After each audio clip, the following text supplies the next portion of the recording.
Hey guys, MD here with Outdoor Reviews. I'm going to be bringing you guys a new series.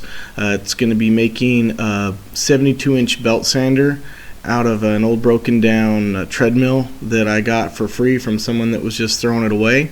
The motor's still good, and so is the control panel, and those are the main components that I'm going to use to make my belt sander. I might use some of the metal frame as well to make the main structure for the belt sander. As you can see, the control panel is in pretty good shape and it has multiple speeds, so I should be able to use it to control the speed of my belt sander. I'll also be able to use these frames right here and use those as the main structure to support my belt sander as well. So this should be, I'll try to scavenge all the parts that I can from this treadmill. And there's actually some pulleys inside of here as well that I'll be able to use, and maybe use them in for the belt wheel as well. Alright, let's go ahead and take this thing apart and we'll get going.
Alright, so the motor here, it's got 2 horsepower continuous and 2.75 horsepower when you put a load on it, so this should be more than enough to power my belt sander.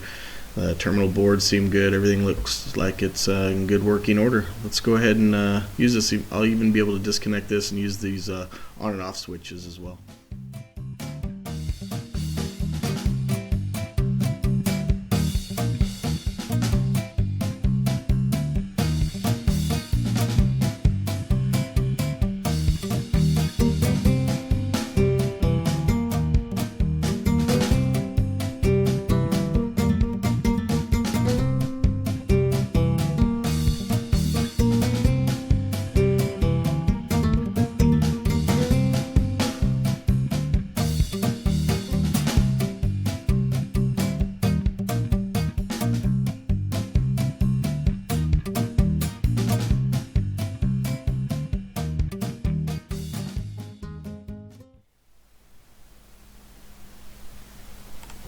Well, now I got the guts all ready to go. The motor's good, all the terminals seem to be good, the power switch seems to be good, and the control panel's good. So if you guys want to watch part 2, just subscribe to my channel and it'll be coming shortly. So thanks for watching.